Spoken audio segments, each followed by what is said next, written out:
ನೀವು ನಮ್ಮ ಶಂಕರ್ನಾಗ್ ಅವರ ಮಾಲ್ಗುಡಿ ಡೇಸ್ನ ನೋಡಿದ್ದೀರಾ ಅಂತ ಅನ್ಕೊಳ್ತೀನಿ.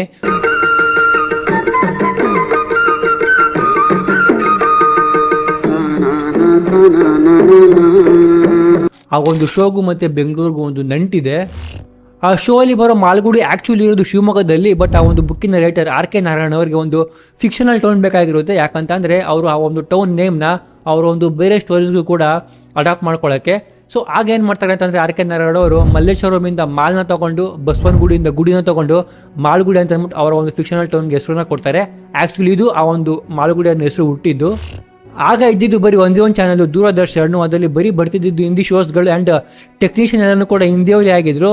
ಆಗ ಶಂಕರ್ನಾಗ್ ಅವರು ಮತ್ತು ಟಿ ಎಸ್ ನರಸಿಂಹನವರು ದೂರದರ್ಶನ್ಗೆ ಕನ್ವಿನ್ಸ್ ಮಾಡೋಕೆ ಹೋಗ್ತಾರೆ, ಸೋತವರು ಕೂಡ ಚಾನ್ಸ್ನ ಕೊಡಿ, ನಾವು ಕೂಡ ಒಳ್ಳೆ ಒಂದು ಶೋನ ತೆಗಿತೀವಿ ಅಂತ ಅಂದ್ಬಿಟ್ಟು. ಆ್ಯಂಡ್ ಶಂಕರ್ನಾಗ್ ಅವರು ಅದನ್ನು ಚಾಲೆಂಜ್ ಆಗಿ ತೊಗೊಂಡು ಮಾಲ್ಗುಡಿ ಡೇಸ್ ರೆಡಿ ಮಾಡ್ತಾರೆ. ಆ್ಯಂಡ್ ಮಾಲ್ಗುಡಿ ಡೇಸು ದೂರದರ್ಶನ್ ಹಿಸ್ಟ್ರಿಯಲ್ಲೇ ಒನ್ ಆಫ್ ದ